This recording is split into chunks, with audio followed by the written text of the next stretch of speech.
فرش التراب يضمني۔ انسانوں میں نیکی کے بڑے مختلف بلکہ متضاد تصورات جو ہیں وہ پائے جاتے ہیں۔ پہلی بات تو بڑی اہم یہ ہے کہ برے سے برا آدمی بھی نیکی کے کسی نہ کسی کام کو سر انجام دے کر اپنے ضمیر کو مطمئن کرتا ہے۔ میں ڈاکہ تو ڈالتا ہوں لیکن بیواؤں اور غریبوں کی مدد بھی تو کرتا ہوں اپنے علاقے کے۔ میں فلاں کام تو کرتا ہوں لیکن فلاں مزار پر جا کر میں نے چادر بھی تو چڑھائی ہے، وہاں دیگ بھی تو پیش کی ہے۔ اس کی وجہ کیا ہے؟ ابھی جس چیز کا ذکر ہو رہا تھا، ضمیر، کانشنس، یہ انسان کی باطنی شخصیت کا ایک بہت اہم جز ہے۔ ضمیر کا لفظ اس معنی میں قرآن میں نہیں آیا، لیکن قرآنی اصطلاح ہے نفس لوامہ، وہ نفس جو اندر سے ملامت کرتا ہے۔ دیکھو تم نے جھوٹ بولا، تمہیں جھوٹ نہیں بولنا چاہیے تھا۔ کسی اور نے ملامت کی یا نہیں کی، تمہارے اندر کوئی شے ہے جو ملامت کر رہی ہے۔ دیکھو تم نے فلاں شخص کا دل توڑ دیا، یہ اچھا کام نہیں کیا۔ یہ ہے لوامہ جس کی قسم کھائی گئی، لا اقسم بیوم القیامت ولا اقسم بالنفس اللوامہ۔ یہ نفس لوامہ ہر انسان میں ہے، اور جیسے ہمارے ظاہری وجود کے تقاضے ہیں، بھوک لگتی ہے، پیاس لگتی ہے، اسے کپڑے کی ضرورت ہے موسمی اثرات سے بچاؤ کے لیے، یہ جو مانوی شخصیت ہماری اندر ہے یہ بھی کچھ ڈیمانڈ کرتی ہے، اور انسان اپنے آپ کو مطمئن کرتا ہے، ریشنلائز کرتا ہے۔ ٹھیک ہے، یہ تو خرابیاں ہیں، لیکن میں نے یہ کام بھی تو آخر کیے ہیں نا۔ یہ انسان کی ایک لازمی ضرورت ہے، اپنے ضمیر کو مطمئن کرنا۔ اب دیکھیے ہمارے ہاں کے مختلف طبقات میں مختلف تصورات ہیں نیکی کے جو رائج ہیں۔ ہمارے ہاں ایک مذہبی طبقہ ہے جس کے نزدیک اصل اہمیت ریچولز کی ہے، عبادات کی ہے، رسومات کی ہے۔ معاملات میں وہ دھوکہ دے رہے، سودا کر کے پھر گئے، ان کے دلوں میں نرمی نہیں ہے، سائلوں کو دھتکارتے ہیں۔ لیکن ایک اعتبار سے بہت دیکھے، سودی کاروبار کرتے ہیں۔ ٹھیک ہے بھائی، میں سودی کاروبار تو کرتا ہوں، میں نے مسجد میں تو بنوائی ہے، میں نے مسجد میں جھاڑ بھی تو لگوا دیا ہے، میں نے مسجد میں قالین بھی تو بچھوایا ہے۔ تو نیکی کا ایک تصور یہ ہے ہمارے یہاں۔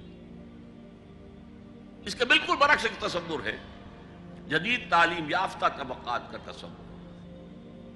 آپ نے بارہا سنا ہوگا گفتگو، بھائی اصل نیکی یہ ہے کہ کوئی کسی کو دھوکہ نہ دے، جھوٹ نہ بولے، وعدہ پورا کرے،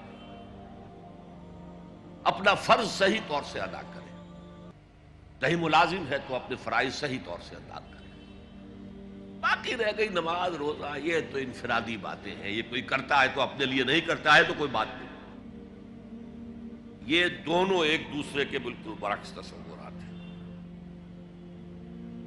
اور یہ ہمارے معاشرے میں جدید تعلیم یافتہ طبقات کا تصور نیکی اور ہمارے قدیم علماء اور ان کے زیر اثر جو عوام ہیں ان کے تصور نیکی میں یہ زمین و آسمان کا فرق ہے۔ آپ کو معلوم ہے کہ اپنی جسم فروش عورتیں جو ہیں وہ بھی نیکی کا کوئی نہ کوئی کام کرتی ہیں۔ آپ دیکھیں گے محرم میں سیاہ کپڑے پہن کے جلوس کے آگے آگے جا رہی ہیں، سبیلیں لگا رہی ہیں، مختلف مزاروں میں جب عرس ہوتا ہے وہاں جاتی ہیں، دھمال کھیلتی ہیں، وہی سیاہ کپڑے پہن کے، وہ بھی اپنے آپ کو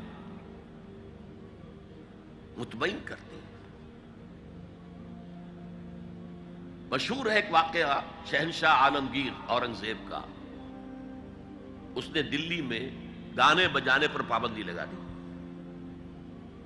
اب اب ظاہر بات ہے جن کا یہ پیشہ تھا ان کا دھندا ختم تو آمدنی ختم. لاکھ کوششیں کی لیکن اورنگزیب ٹس سے بس نہیں ہوا. پھر انہوں نے ایک عجیب ترکیب کی. وہ دریائے جمنا بالکل ساتھ بہتا تھا، یہ قلعہ اس شکل میں بنایا گیا تھا، اب تو ذرا فاصلے پر. تو ایک کشتی میں وہ جمع ہو گئے، سازندے بھی اور ساز بھی اور گاتے بجاتے ہوئے. انہیں معلوم تھا فلاں وقت جو ہے بادشاہ جھروکے میں بیٹھ کر دریا کی سیر کرتا ہے، وہاں سے گزرے اور ایک شعر گاتے ہوئے گزرے. در کوئے نیک نامی مارا گزر نہ دارند، گر تو نمی پسندی تقدیر قضا را. در کوئے نیک نامی، یہ نیکی جو ہے یہ اس کے کوچے میں ہمارا گزر ہی نہیں ہے. در کوئے نیک نامی مارا گزر نہ دارند، یہ تو اللہ کی طرف سے فیصلہ ہے، اس کی مقرر کردہ تقدیر ہے.